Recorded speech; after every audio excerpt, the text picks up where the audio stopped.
ಜೀವಿಸಲು ಜೀವವಾಕ್ಯ.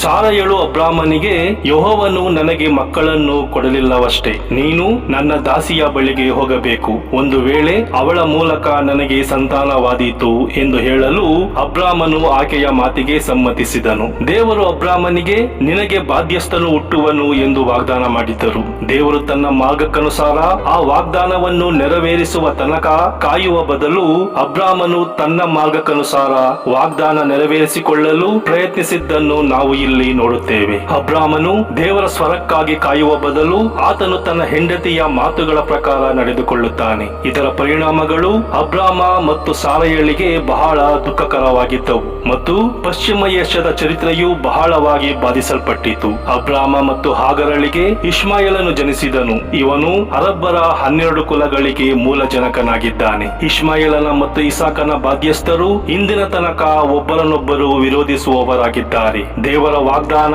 ಅಥವಾ ದೇವರ ವಾಕ್ಯಕ್ಕೆ ವಿರುದ್ಧವಾಗಿ ನಾವು ಏನೇ ಮಾಡಿದರೂ ಅದರ ಮುಂದಿನ ಪರಿಣಾಮ ತುಂಬಾ ಕೆಟ್ಟದ್ದಾಗಿರುತ್ತದೆ.